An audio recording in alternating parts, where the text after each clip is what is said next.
আপনারা সবাই কষ্ট করে আমাদের সাথে একাত্মতা ঘোষণা করেছেন, আমাদেরকে সহযোগিতা করছেন আমাদের এই প্রোগ্রামটাকে সফল করার জন্য। এবং স্থানীয় যারা নেতারা আছেন, এখানে এলাকার কৃতি সন্তানরা আছেন, সবাইকে আমি আমার সুচিন্তা বাংলাদেশ চট্টগ্রাম বিভাগের পক্ষ থেকে আমি ধন্যবাদ জানাচ্ছি। এবং আমি আরও ধন্যবাদ জানাচ্ছি আমার সুচিন্তা পরিবারকে, যারা প্রতিনিয়ত এই কাজগুলো করে যাচ্ছে।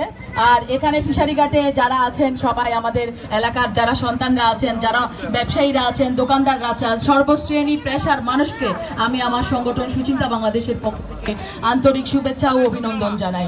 সুধীমণ্ডলী, একটা জিনিস আপনাদের কাছে আমরা প্রতিনিয়ত তুলে ধরার জন্য প্রতিনিয়ত ছুটে বেড়াচ্ছি। একটু আগে আমাদের হাসনাত ভাই বলেছেন যে আমাদের সংগঠনের চেয়ারম্যান, সুচিন্তা ফাউন্ডেশনের চেয়ারম্যান, শিক্ষক, গবেষক মোহাম্মদ আরাফাতের নির্দেশে আমরা এই প্রোগ্রামটি করে আসছি। আমরা ইতিমধ্যে অনেকগুলো প্রোগ্রাম করেছি। আমরা চাই বাংলার সাধারণ জনগণ জননেত্রী শেখ হাসিনার যে অভূতপূর্ব উন্নয়ন আছে এগুলো দেখবে, জানবে। আপনারা জানেন আমাদের নির্বাচনের তফসিল ঘোষণা হয়েছে এবং আমরা চাই নির্বাচনের এই ধারাবাহিকতা, যে আমাদের উন্নয়নের যে ধারাবাহিকতাটা রক্ষার জন্য আমাদের জননেত্রী শেখ হাসিনার কোনো বিকল্প নেই। কারণ উনি যে বাংলাদেশকে যে একটা উন্নত রাষ্ট্রে নিয়ে যাওয়ার জন্য যে মেগা প্রকল্প প্রজেক্টগুলো হাতে নিয়েছেন, এটার ধারাবাহিকতা রক্ষা করতে হলে নৌকাকে আবার বিজয়ী করতে হবে, নৌকাকে ক্ষমতায় আনতে হবে। এটার কোনো বিকল্প আমি দেখতে পারি না। আমি শুধু একটা জিনিসে জানি, উন্নয়নের একটাই প্রতীক, সেটা হচ্ছে নৌকা। আপনারা কি চান আমরা আবার সেই সন্ত্রাসী রাষ্ট্রে ফিরে যাই? কেউ চায় না। আমরা কি চাই যে বাংলাদেশে সন্ত্রাসের অভয়ারণ্য হোক, জামাত শিবিরের অভয়ারণ্য হোক, বোমাবাজদের অভয়ারণ্য হোক? না, বাংলাদেশ হচ্ছে অনেক অনেক অনেক কষ্টে কিনা এই বাংলাদেশ আমাদের অনেকগুলা শহীদ জীবন দিয়েছেন, অনেকগুলা মা বোন ইজ্জত দিয়েছেন এই বাংলাদেশকে স্বাধীন করার জন্য। তো আমরা চাই এই বাংলাদেশ বঙ্গবন্ধুর আদর্শে স্বপ্নে গড়া সুন্দর সোনার বাংলা হবে, একটা অসাম্প্রদায়িক বাংলাদেশ হবে। আপনারা জানেন বাংলাদেশে সবসময় সাম্প্রদায়িকতার ধোঁয়া তোলে আমাদেরকে হিন্দু মুসলমানদের মধ্যে একটা বিভেদ সৃষ্টি করার জন্য সবসময় সে পাখি বেতার তারা কাজ করে যায়। আসলে আমাদের বাংলাদেশ হচ্ছে সাম্প্রদায়িক সম্প্রীতির একটা সহাবস্থানের দেশ। আমরা চাই এখানে হিন্দু, বৌদ্ধ, খ্রিস্টান সকল ধর্মের মানুষ নিরাপদে বসবাস করবে, সবগুলো উৎসব আমরা একসাথে পালন করব। আমরা মুসলমান, হিন্দু, খ্রিস্টান, বৌদ্ধ ভাই ভাই, এটাই হচ্ছে আমাদের এই বাংলাদেশের মূল মন্ত্র। আর আমি বেশি কথা বলবো না, আমি বলবো এখানে যে আমাদের একটা স্লোগান আছে, সেটা হচ্ছে উন্নয়নের মার্কা কি, সেটা হচ্ছে নৌকা। আমি এই স্লোগানটা বলার জন্য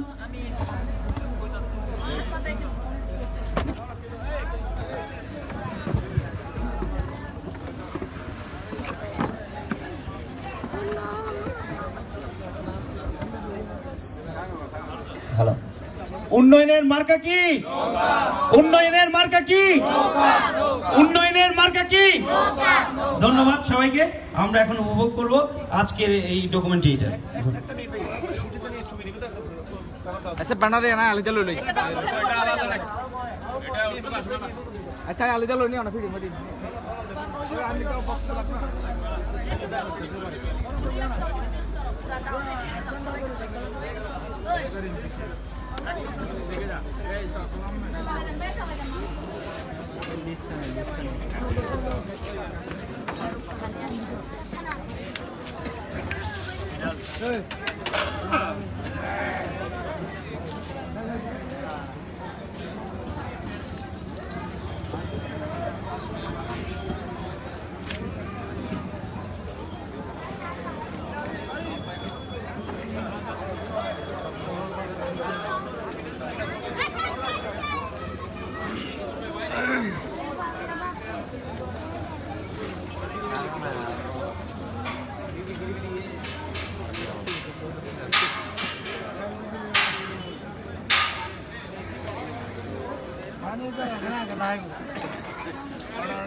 লাশের গন্ধ।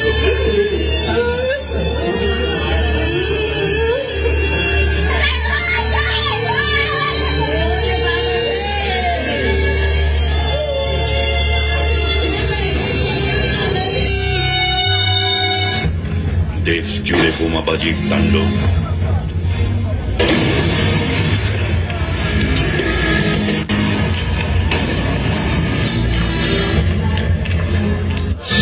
স্বজন হারানো মানুষের আর্তনাদ।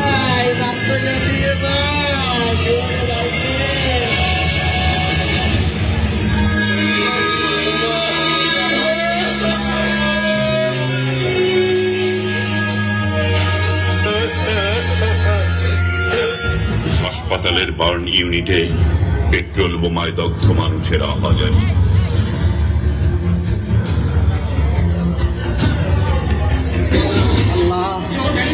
খালেদা জিয়ার নাশকতার আগুনে পোড়া মানুষের আর্তনাদ।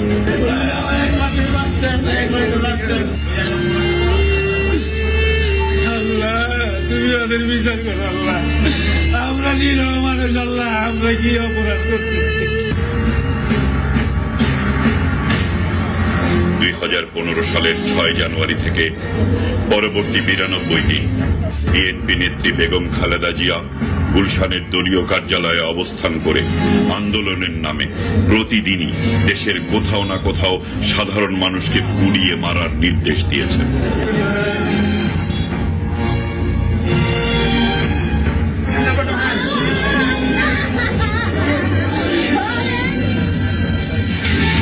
খালেদা জিয়ার নির্দেশে বিএনপি জামাত টানা 3 মাস হরতাল ও অবরোধের নামে 134 জন মানুষকে হত্যা করেছে।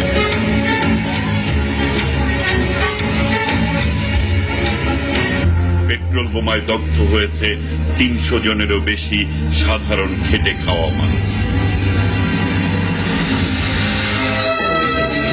নারী পুরুষ, শিশু, চিকিৎসক, আইন শৃঙ্খলা রক্ষাকারী বাহিনীর সদস্য, পরিবহন শ্রমিক, স্কুল শিক্ষক, দিনমজুর, ছাত্রছাত্রী কেউই রেহাই পায়নি বিএনপি জামাতের অগ্নিতাণ্ডব থেকে।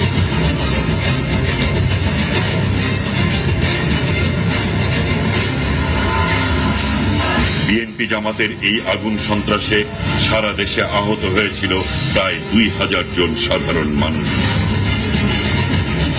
90 দিন হরতাল ও অবরোধের নামে 1970টি যানবাহনে আগুন ও ভাঙচুর করা হয়েছে। 16 দফায় 80টি স্থানে রেলে নাশকতার ঘটনা ঘটেছে। সর্বমোট 2,43,000 কোটি টাকার ক্ষতির সম্মুখীন হয়েছে বাংলাদেশের অর্থনীতি।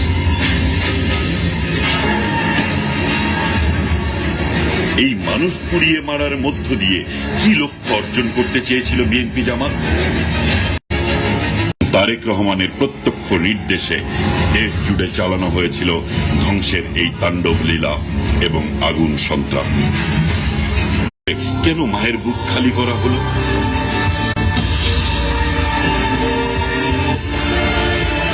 কি কারণে যশোর ও কালিয়াকৈরে বাসের ভেতরে ঘুমিয়ে থাকা বাসের হেল্পার মুরাদ হোসেন এবং তোফাজ্জল হোসেনকে পুড়িয়ে মারা হলো? কোন অপরাধে স্কুল ছাত্রী মাইশাকে, মাইশার বাবাকে পুড়িয়ে মারা হলো? কি অপরাধে 2.5 বছরের শিশু জুই, সাফির, জেসমিনকে বোমা মেরে ঝলসে দেয়া হলো? 20 দলীয় জোট তথা বিএনপি জামাত জোট নেত্রী খালেদা জিয়ার কাছে বাংলাদেশের মানুষের প্রশ্ন, আন্দোলনের নামে কেন এই মানুষ পুড়িয়ে মারা?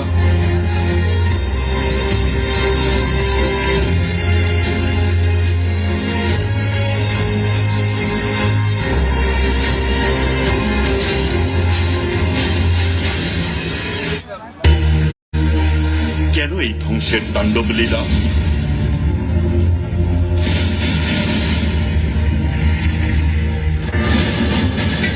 তাহলে কি আমরা অন্যায় দাবির কাছে মাথা নত করব? আমরা কি জিয়া পরিবারের দুর্নীতির বিচার বন্ধ করে দেব? আমরা কি যুদ্ধাপরাধীদের বিচার বন্ধ করে কুখ্যাত ঘাতক দালালদের মুক্ত করে দেব? আমরা কি প্রিয় মাতৃভূমিকে জঙ্গি গোষ্ঠীর অভয়ারণ্যে পরিণত হতে দেব? না, না, কখনোই না। এভাবে মানুষ পুড়িয়ে মেরে খুন করে মানুষের কোন অধিকার প্রতিষ্ঠার চেষ্টা করেছিলেন খালেদা জিয়া?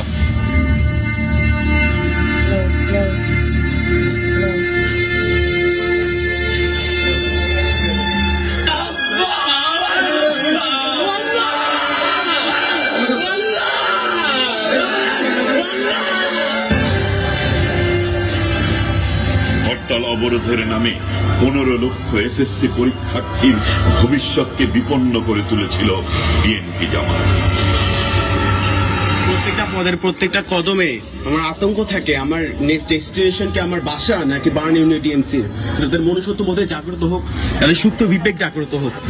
লাখো শহীদের রক্তে উজ্জিত আমাদের এই প্রিয় মাতৃভূমিকে আমরা কখনোই বিপন্ন হতে দেব না। আসুন ঐক্যবদ্ধ হয়ে বিএনপি জামাত অপশক্তির বিরুদ্ধে রুখে দাঁড়াই।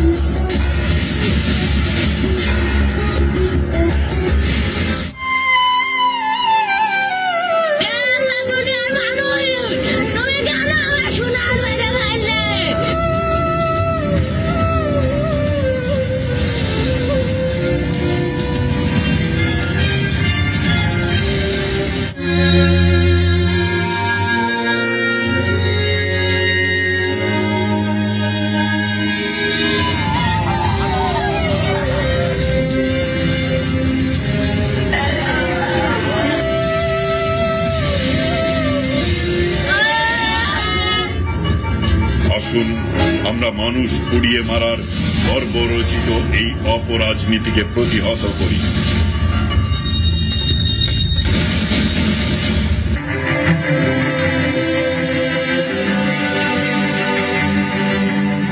বাংলাদেশের ইতিহাস তার নদীর মতোই বর্ণিল এবং বঙ্কিম। এই আলো, এই অন্ধকার, এই সাফল্য, এই হাহাকার। আমাদের সংগ্রাম স্বাধীনতার সংগ্রাম।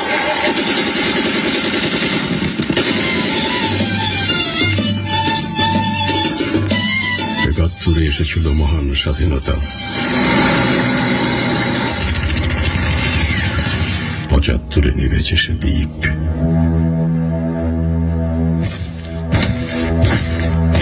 এসেছিল স্বৈর শাসক, তারপরেরও গণতন্ত্রের কাগজে পুনরুত্থান। এসেছিল জঙ্গিবাদের অন্ধ আঘাত, এসেছিল আততায়ীর দল, কখনো বা সাঁতরে এসেছে নিপীড়িত মানুষের ঢল।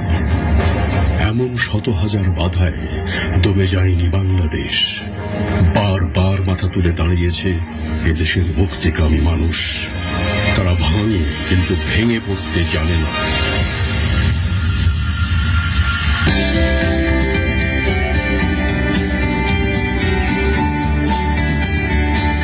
আজ ডিজিটাল বাংলাদেশের পতাকা হাতে ধেয়ে আসছে ভবিষ্যৎ।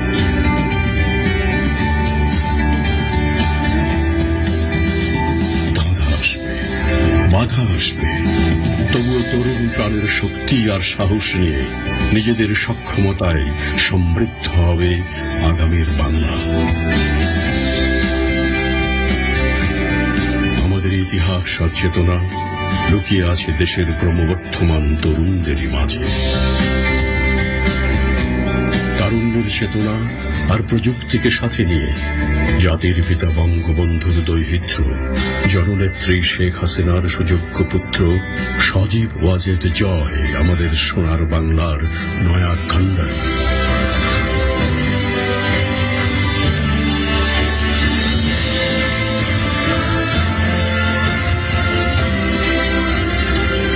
আসছে জয়ের দিন।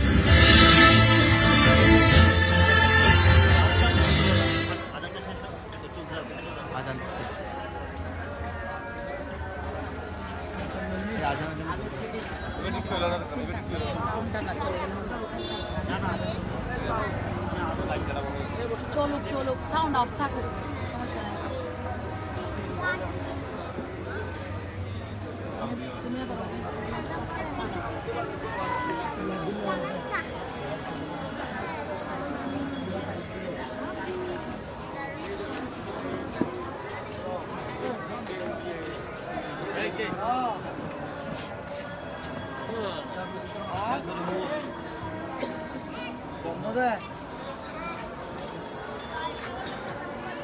হ্যাঁ ও আসছে বাতিতে তো হয়ে দেয়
একজন ধার্মিক রাষ্ট্রপ্রধানই পারেন ইসলাম ও রাষ্ট্রের প্রকৃত কল্যাণ করতে। স্বাধীন বাংলাদেশে জাতির জনক বঙ্গবন্ধু শেখ মুজিবুর রহমানের হাত ধরেই সূচনা হয় ইসলামের কল্যাণে রাষ্ট্রীয় পৃষ্ঠপোষকতা। গঠন করেন ইসলামিক ফাউন্ডেশন, মাদ্রাসা শিক্ষা বোর্ড, হজযাত্রীদের সরকারি অনুদান, ওআইসির সদস্য পদ লাভ। তারই ধারাবাহিকতায় বাংলাদেশকে উন্নয়নশীল দেশে পরিণত করা ধর্মপ্রাণ প্রধানমন্ত্রী জননেত্রী শেখ হাসিনা ইসলামের কল্যাণে নিয়েছেন নানামুখী উদ্যোগ। ইসলামী আরবি বিশ্ববিদ্যালয় প্রতিষ্ঠার অনুমোদন, ইমাম মুয়াজ্জিনদের জন্য কল্যাণ ট্রাস্ট। মাদ্রাসায় অনার্স কোর্স ছিল না, সেটি শেখ হাসিনা তার এই শাসনামলে বাংলাদেশের প্রায় ৮০টি মাদ্রাসায় অনার্স কোর্স চালু করেছেন, প্রায় ৩০টি মাদ্রাসায় তিনি মাস্টার্স কোর্স চালু করেছেন। মসজিদ ভিত্তিক শিক্ষা কার্যক্রমকে জাতীয় শিক্ষানীতিতে অন্তর্ভুক্ত করুন। ইসলামের শাশ্বত মূল্যবোধ যেমন শান্তি, সংযম, ভ্রাতৃত্ব, সমতা, ন্যায় বিচার ও সমবেদনা থেকে আমাদের সর্বদা অনুপ্রেরণা ও শক্তি আহরণ করতে হবে, কারণ ইসলাম শান্তির ধর্ম, আমরা শান্তিতে বিশ্বাস করি। শান্তির ধর্ম ইসলামের ভাবমূর্তি রক্ষায় জঙ্গিবাদ দমন করে গড়ে তুলেছেন ইসলামী মূল্যবোধের সমাজ। প্রতিটি উপজেলায় গড়ে তোলা হচ্ছে একটি করে মডেল মসজিদ। কওমি মাদ্রাসা শিক্ষার সনদের স্বীকৃতি। প্রধানমন্ত্রী শেখ হাসিনা কওমি মাদ্রাসার মাস্টার্সের স্বীকৃতি দান করেছেন। এই জন্য আমরা কওমি শিক্ষকরা এবং কওমি ছাত্ররা খুবই খুশি, আনন্দিত। জাতীয় মসজিদ বায়তুল মুকাররমে দৃষ্টিনন্দন মিনার নির্মাণ, সংস্কার ও নারীদের জন্য পৃথক নামাজের ব্যবস্থা হয়েছে। প্রধানমন্ত্রী শেখ হাসিনা উনিও ইসলাম প্রিয়, উনিও নামাজ রোজা করে, কোরআন শরীফ তেলাওয়াত করে, তাহাজ্জুদের আমল করে। এই জন্য ওনার দ্বারা উনি ওলামায়ে কেরামকে সমর্থন দিতেছে। ওলামায়ে কেরাম ওনার সমর্থনে আলহামদুলিল্লাহ।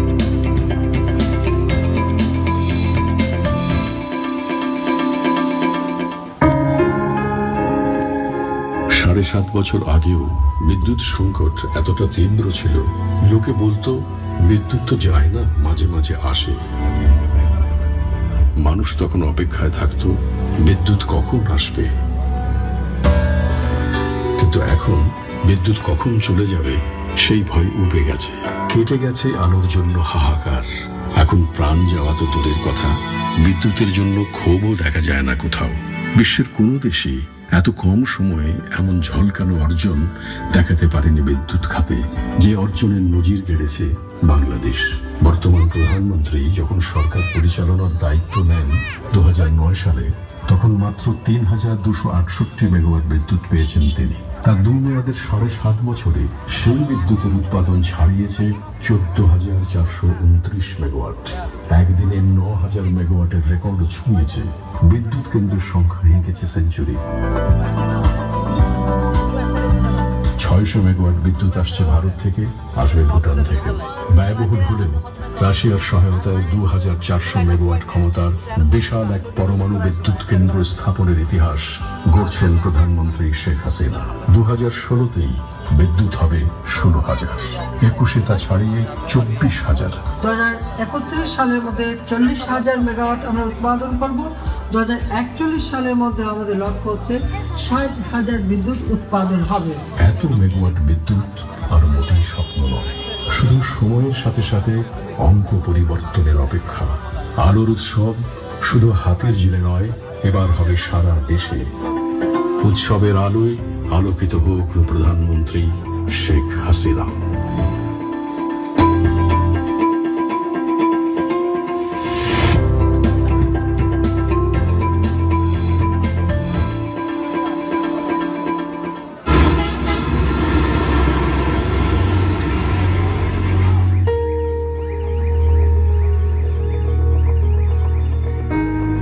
এ যেন ঢাকার হাতের কাছের ময়মনসিংহ, কিন্তু সড়ক পথে যাওয়া ছিল এক দুর্গম অভিযান।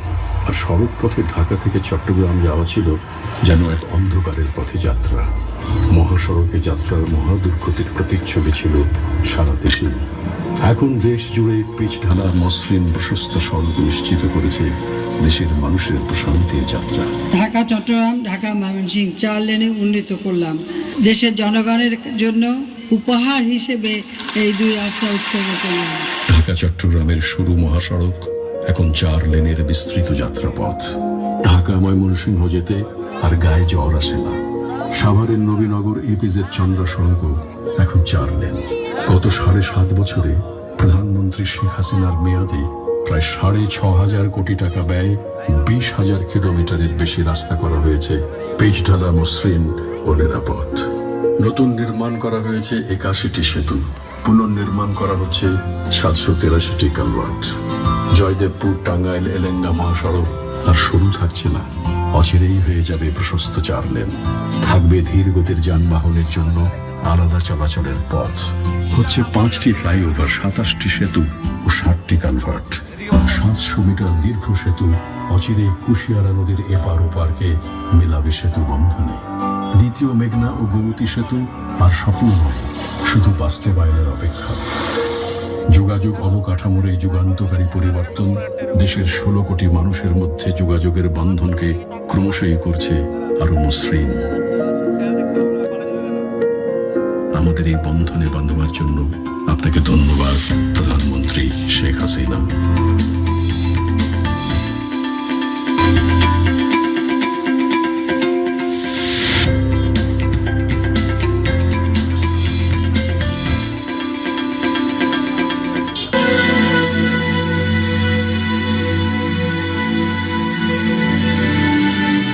তৈরি হওয়ার আগেই যেন ভেঙে পড়েছিল পদ্মা সেতু।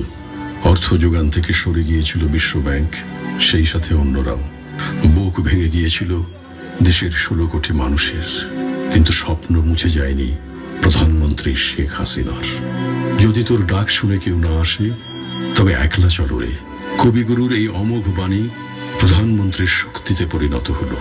পদ্মা নদীর মাঝের মতোই কঠিন প্রতিজ্ঞা আর অদম্য সাহস নিয়ে নিজের নৌকা ভাসালেন পদ্মার বুকে স্বপ্নের সেতু গড়তে।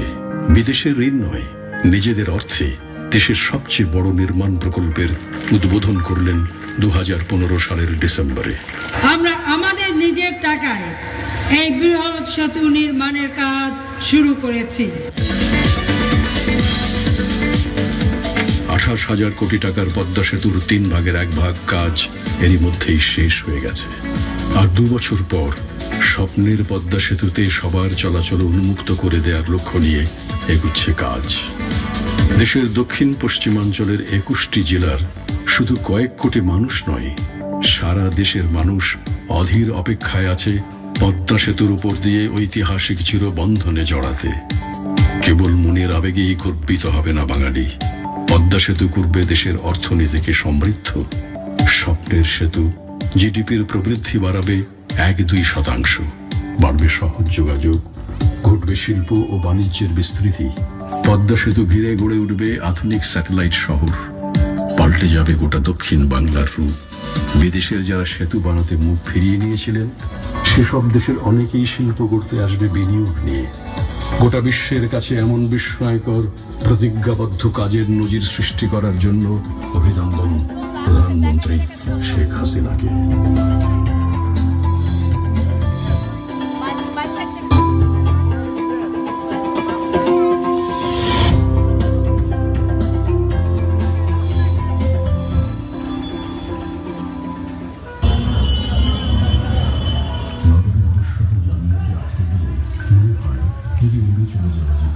আক্ষরিক অর্থে না হলেও তাদের সম্ভব হবে তা 90-এর দশকের শেষে প্রধানমন্ত্রী শেখ হাসিনার প্রথম মেয়াদে ক্ষীণ ফ্লাইওভার আপনাদের সাথে নির্মাণের বছরে নগরগুলোতে বেড়েছে অনন্ত রাস্তায় মানুষের চলাচল। অচল শহরগুলোকে সচল করতে একের পর এক অত্যাধুনিক নকশায় বহুমুখী উড়াল সেতু নির্মাণের নিরলস উদ্যোগ নেন দ্বিতীয় ও তৃতীয় মেয়াদে প্রধানমন্ত্রী শেখ হাসিনার সরকার। এয়ারপোর্ট, বিশ্ব রোড, মিরপুর, যাত্রাবাড়ি, সায়দাবাদ, তেজগাঁও, মগবাজার, মৌচাক, বাংলা মোটর, এমনি উত্তর, দক্ষিণ, পূর্ব, পশ্চিমে 300 বর্গ কিলোমিটারের ঢাকা শহরকে উড়াল সেতুর সঙ্গে সংযুক্ত করে ক্রমেই মানুষের চলাচলকে সহজ করে তোলা হচ্ছে। এসবের পাশাপাশি ঝোড়ো গতিতে চলছে এলিভেটেড এক্সপ্রেসওয়ে আর মেট্রো রেল নির্মাণের কাজ। দেশের মানুষ যে চলাচল করছে, কিভাবে তাদের চলাচলটা আরো সহজ করা যায়, আরামদায়ক করা যায়, সুন্দর করা যায়, সেটাই আমাদের লক্ষ্য। বন্দরনগরী চট্টগ্রামের মানুষও এমন উন্নয়ন থেকে বঞ্চিত নয়। কর্ণফুলী নদীর নিচ দিয়ে টানেল বানিয়ে যাতায়াত ব্যবস্থার নবযুগে পদার্পণ এখন সময়ের অপেক্ষা মাত্র। আমরা নদীর তলদেশ থেকে টানেল নির্মাণের কাজ ইতিমধ্যে এর অনেক কাজ আমরা শুরু করেছি। যুগ ধাঁধানো অত্যাধুনিক যোগাযোগ ব্যবস্থার যুগে বাংলাদেশকে নিয়ে যাওয়ার জন্য ধন্যবাদ প্রধানমন্ত্রী শেখ হাসিনা।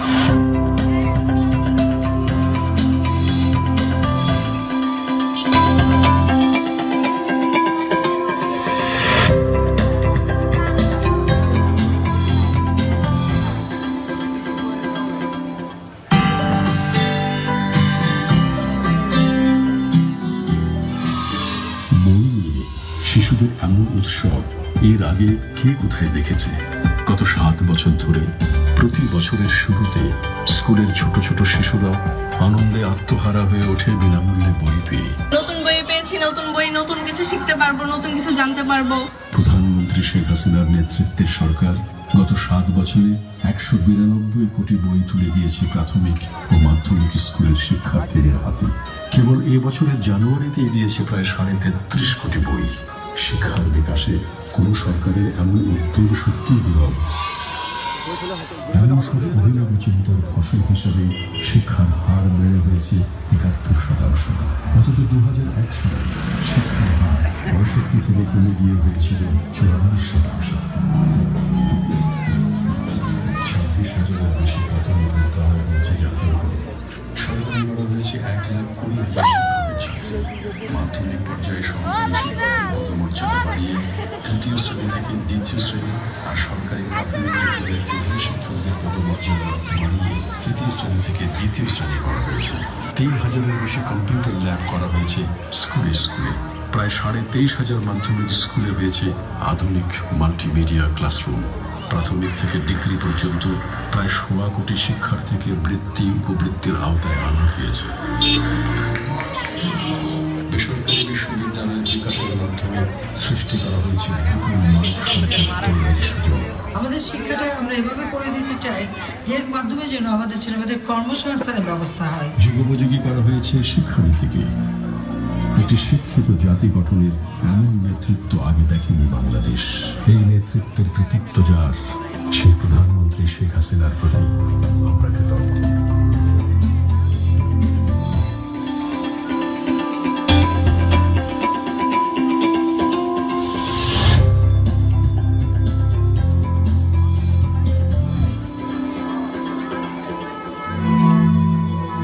মানুষ সবচেয়ে বিপন্ন বোধ করে কখন, যখন হঠাৎ করে অজানা নিয়ে অসুস্থ হয়ে পড়ে। এমন অসহায় অবস্থার অবলম্বন ডাক্তার, হাসপাতাল, মৌলিক স্বাস্থ্যসেবা যারা গ্রাম থেকে শহরে ছুটে যুগের পর যুগ করে গেছে খেতা, তাদের ঘরের দোরগোড়ায় সেই সেবা পৌঁছে দিয়েছেন প্রধানমন্ত্রী শেখ হাসিনা। 16,500 কমিউনিটি ক্লিনিক ও ইউনিয়ন স্বাস্থ্যকেন্দ্র পিছিয়ে পড়া গ্রামীণ জনপদের মানুষের মৌলিক স্বাস্থ্যসেবা নিশ্চিতের এক অনন্য প্রয়াস। সেই সাথে বিনামূল্যে আছে 32 কোটি ওষুধ। এ পর্যন্ত 12,500-এর বেশি ডাক্তার আর 13,000 স্বাস্থ্যকর্মী দেশ জুড়ে ছড়িয়ে আছে মানুষের হাতে স্বাস্থ্য সেবা তুলে দিতে। আরো 10,000 নার্সের নিয়োগ সময়ের ব্যাপার মাত্র। গড় আয়ু 2006 সালে যেখানে ছিল 66.5 বছর, তা বেড়ে হয়েছে এখন 71 বছর। নতুন 11টি সরকারি মেডিকেল কলেজ সেবার হাতকে করেছে আরো প্রশস্ত। অতিরিক্ত দরিদ্র 1 লাখ পরিবার পেয়েছে স্বাস্থ্য কার্ড। বঞ্চিত মানুষের স্বাস্থ্যসেবা নিশ্চিত করার পাশাপাশি আন্তর্জাতিক মানের চিকিৎসা সেবা গড়ে তুলতে ব্যাপকভাবে উৎসাহিত করা হয়েছে বেসরকারি খাতকে।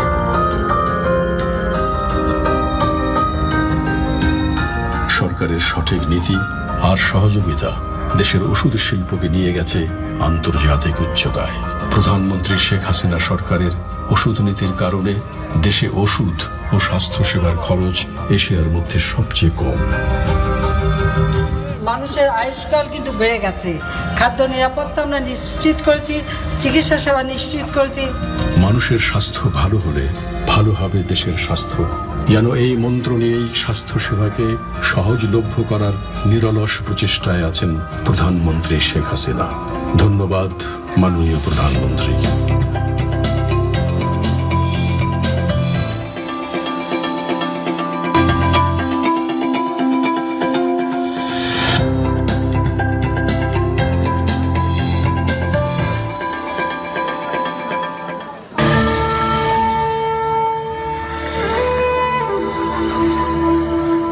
প্রাকৃতিক দুর্যোগ আর দুর্ভিক্ষের দেশ, এই নাকি ছিল একসময় বিশ্বের কাছে বাংলাদেশের পরিচয়।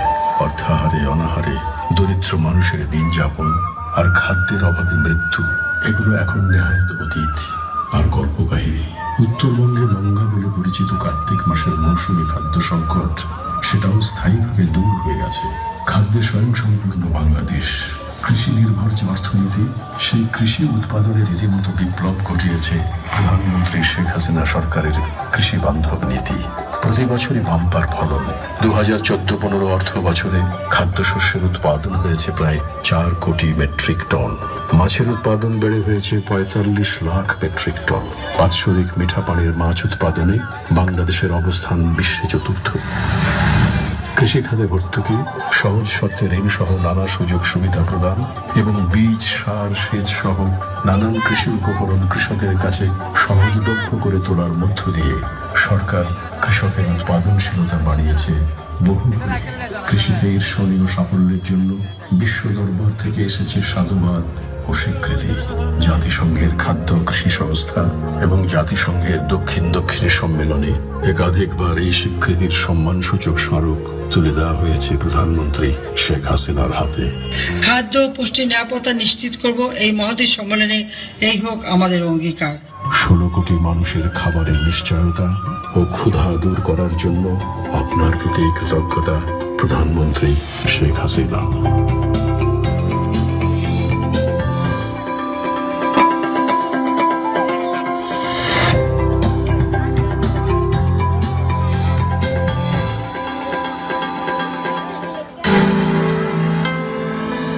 দেশের জনগোষ্ঠীর অর্ধেকই নারী। অর্ধেক নাগরিককে পিছিয়ে রেখে দেশের উন্নয়ন যে সম্ভব নয়, এটা সরকার প্রধান হিসেবে যিনি প্রথম অনুধাবন করেছেন তিনি প্রধানমন্ত্রী শেখ হাসিনা। দেশের প্রথম নারী স্পিকার, প্রথম পররাষ্ট্রমন্ত্রী, নারী স্বরাষ্ট্রমন্ত্রী, কোটালী বিশ্ববিদ্যালয়ের প্রথম নারী উপাচার্য, বিমান বাহিনীতে প্রথম নারী যোদ্ধা বৈমানিক তৈরি মাইল ফলক ছোঁয়া, প্রথম নারী সচিব নিয়োগ ও দেশের সর্বোচ্চ আদালতে প্রথম নারী বিচারপতি নিয়োগের মতো সকল ঐতিহাসিক দৃষ্টান্ত স্থাপন করেছেন প্রধানমন্ত্রী শেখ হাসিনা। নারী উন্নয়নের জন্য যতগুলি পদক্ষেপ গ্রহণ করা আমরা তা করেছি। বেতন সহ মাতৃত্বকালীন ছুটি বাড়িয়ে 4 থেকে 6 মাস করা, নারী বান্ধব বাজেট প্রণয়ন, জাতীয় সংসদ এবং স্থানীয় সরকার পর্যায়ে নারী জনপ্রতিনিধির অংশগ্রহণ বাড়ানোর জন্য নানামুখী উদ্যোগ নেওয়া হয়েছে তারই আমলে। নারীর উন্নয়ন ও অগ্রযাত্রায় এমন বিরল অবদান রাখবার স্বীকৃতি হিসাবে দক্ষিণ এশিয়ায় লিঙ্গ সমতা সূচকে শীর্ষ স্থান ধরে রেখেছে বাংলাদেশ। আন্তর্জাতিক অঙ্গন থেকে এসেছে বহু সম্মান ও পদক। নারীর ক্ষমতায়ন ও উন্নয়ন বাংলাদেশ বিশ্বের কাছে আজ একটি বড় দৃষ্টান্ত, একটি বড় উদাহরণ, যা প্রায় পৃথিবীর শীর্ষস্থানীয় নোবেল বিজয়ী অর্থনীতিবিদ অমর্ত্য সেন উল্লেখ করে অন্যদের বাংলাদেশের কাছ থেকে শিক্ষা নিতে পারে। বাংলাদেশকে এমন সম্মানের উচ্চতায় নিয়ে যাওয়ার জন্য কৃতজ্ঞতা প্রধানমন্ত্রী শেখ হাসিনার প্রতি।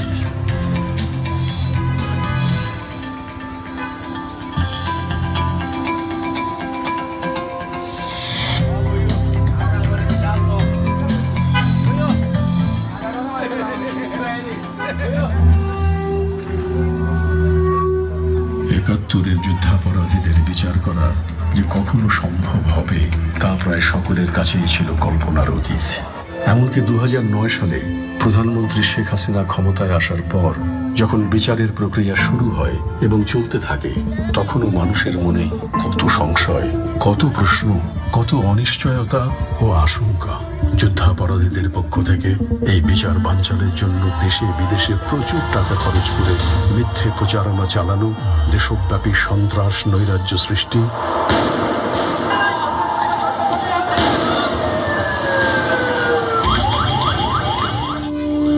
নানা দেশ, আন্তর্জাতিক মানবাধিকার সংগঠন, এমনকি কখনো কখনো খোদ জাতিসংঘের মহাসচিবের অনাকাঙ্ক্ষিত হস্তক্ষেপ মানুষের মনে এসব শঙ্কার জন্ম দেয়। বরাবরই যে প্রশ্নটি ওঠে, এত চাপ সয়ে কি যুদ্ধাপরাধীদের বিচার ও শাস্তি নিশ্চিত করতে পারবে সরকার? শেষ পর্যন্ত সব চাপ সয়েছেন প্রধানমন্ত্রী শেখ হাসিনা। প্রমাণ করেছেন তিনি যে অঙ্গীকার করে মানুষের কাছে ভোট চেয়েছিলেন, সেই ভোটের মর্যাদা রেখেছেন সব বাধা পেরিয়ে। যুদ্ধাপরাধীদের বিচার করেছেন। যুদ্ধাপরাধী, স্বাধীনতা বিরোধী যাদের বিচার আমরা শুরু করেছি, এই বিচার সম্পন্ন করে এ দেশকে আমরা অভিশাপ মুক্ত ইনশাআল্লাহ করবই করব। যত চেষ্টাই করা হোক, এদের কেউ রক্ষা করতে পারবে না। দেশের ভেতর সংঘটিত কোনো আন্তর্জাতিক অপরাধের বিচার যে দেশীয় আইনে, দেশের আদালতে আন্তর্জাতিক মানে করা সম্ভব, তার অনন্য দৃষ্টান্ত বিশ্বের বুকে স্থাপন করেছেন প্রধানমন্ত্রী শেখ হাসিনা। সারা বিশ্বের কাছে অনুসরণযোগ্য বিচারের উদাহরণ সৃষ্টির জন্য আপনার প্রতি কৃতজ্ঞতা মাননীয় প্রধানমন্ত্রী।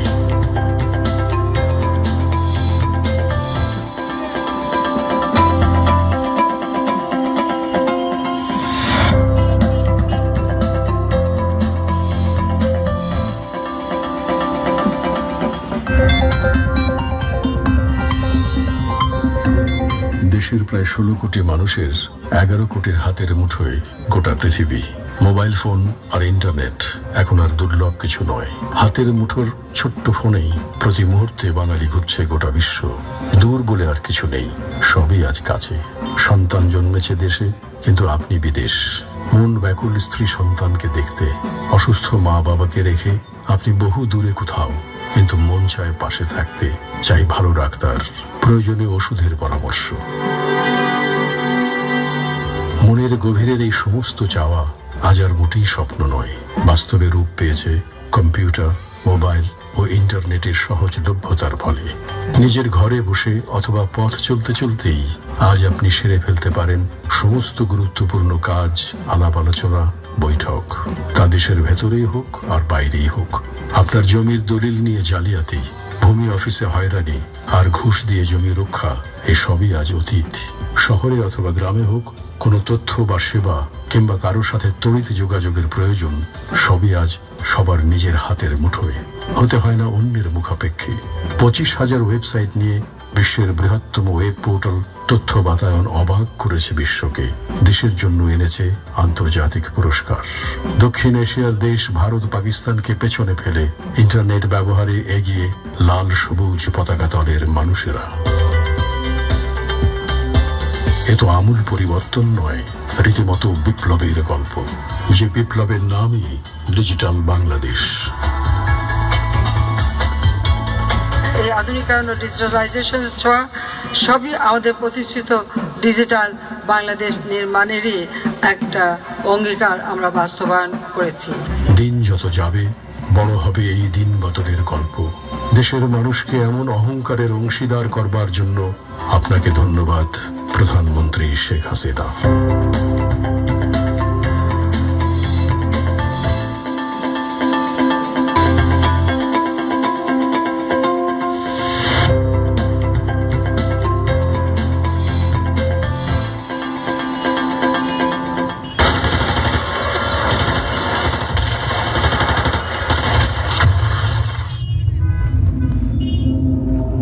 দেশ স্বাধীনের পর প্রতিবেশী দেশ ভারতের সাথে যে সীমান্ত চুক্তি হয়েছিল তা বাস্তবায়ন করেনি ভারত 4 দশক পর্যন্ত।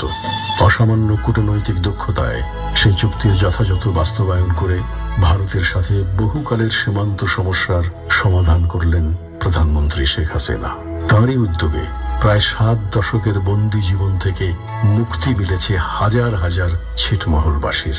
প্রতিবেশী দেশের সাথে সড়ক পথে যোগাযোগ আরো জোরদার, ট্রেনে যাতায়াতের নতুন যুগের সূচনা সহ কূটনৈতিক সম্পর্ক অতীতের যে কোনো সময়ের চেয়ে দৃঢ় বন্ধুত্বপূর্ণ সম্পর্ক তৈরি হয়েছে। আমরা চাই শান্তিপূর্ণ সহাবস্থান এবং সার্বিকভাবে দুই দেশেরই উন্নয়ন। প্রতিবেশী দেশ ভারত ও মিয়ানমারের সাথে আন্তর্জাতিক আদালতে মামলা করে সমুদ্র সীমা জয়ের ইতিহাস সারা বিশ্বের কাছেই এক গল্পে পরিণত হয়েছে। বিদেশি বিনিয়োগ বৃদ্ধি, নিম্ন আয় থেকে দেশকে মধ্যম আয়ের দেশের পথে নিয়ে যাওয়া, এসবই তার আন্তরিক প্রচেষ্টা এবং দেশ ও দেশের মানুষের প্রতি ভালোবাসার ফসল। মার্কিন যুক্তরাষ্ট্র, যুক্তরাজ্য, চীন, ইউরোপ, মধ্যপ্রাচ্য সহ বিশ্ব জুড়েই বাংলাদেশকে বিপুল সম্ভাবনাময় এক রাষ্ট্রের উচ্চতায় তুলে দিয়ে প্রধানমন্ত্রী শেখ হাসিনা নিজেই নিজের স্থান করে নিয়েছেন বিশ্ব নেতাদের পাশে। বন্ধুত্ব অক্ষুণ্ণ রেখে অন্য সব রাষ্ট্রের কাছে নিজের অধিকার ও মর্যাদা নিশ্চিত করবার এক নজিরবিহীন দৃষ্টান্ত স্থাপন করেছেন 16 কোটি মানুষের প্রতিনিধি নেত্রী প্রধানমন্ত্রী শেখ হাসিনা। এমন সম্মানের আসনে দেশকে বসাবার জন্য ধন্যবাদ প্রধানমন্ত্রীকে। বিচারহীনতার সংস্কৃতির কাছে রীতিমতো বন্দী হয়ে পড়েছিল বাংলাদেশ। বিশ্বের আর কোথাও হয়েছে কিনা জানা নেই, কিন্তু আইন করে হত্যার বিচার বন্ধ করার নিকৃষ্টতম নজির সৃষ্টি করা হয়েছে আমাদেরই প্রাণপ্রিয় মাতৃভূমি বাংলাদেশে। সেই কালো আইন বাতিল করে শুরু হয় সপরিবারে বঙ্গবন্ধুকে হত্যার বিচার। তারপর জেল হত্যার বিচার, 71-এর যুদ্ধাপরাধীদের বিচার, এসবই বিচারহীনতার সংস্কৃতিকে বিনাশ করে আইনের শাসন প্রতিষ্ঠার পথে নতুন দিগন্তের উন্মোচন। দীর্ঘকালের পাহাড় সম জমে থাকা মামলা 2-4 বছরে নিষ্পত্তি করে পাহাড় কমানো প্রায় অসম্ভব।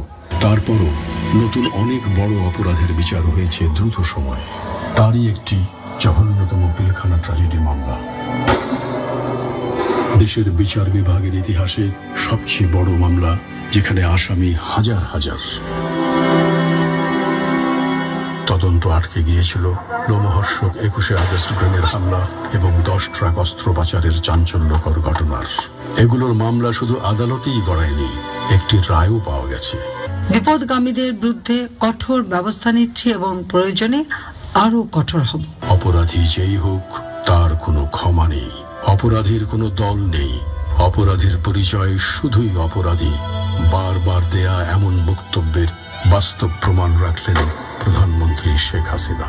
বিচারহীনতার কলঙ্কময় সংস্কৃতি থেকে দেশকে মুক্ত করে আইনের শাসন প্রতিষ্ঠার এমন সাহসী ভূমিকার জন্য আপনাকে ধন্যবাদ প্রধানমন্ত্রী শেখ হাসিনা।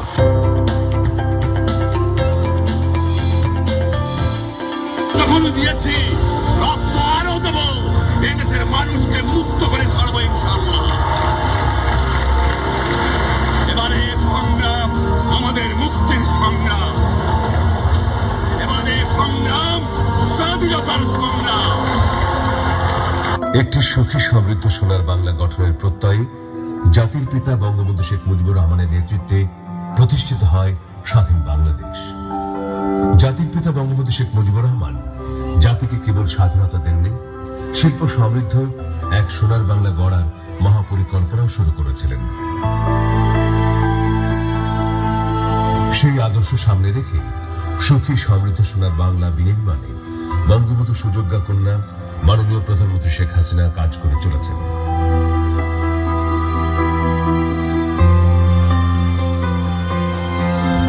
দেশের উন্নয়নের চাকা গতিশীল রাখতে শিল্প মন্ত্রণালয়ের নেতৃত্বে রয়েছেন বঙ্গবন্ধুর ঘনিষ্ঠ রাজনৈতিক সহযোগী মাননীয় শিল্পমন্ত্রী আলহাজ আমির হোসেন আমু এমপি।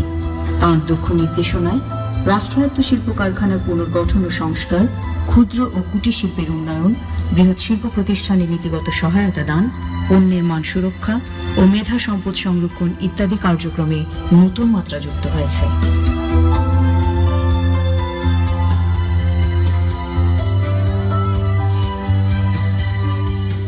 বঙ্গবন্ধু চেষ্টা করেছিলেন বাঙালি শিল্প উদ্যোক্তা সৃষ্টি করার জন্য।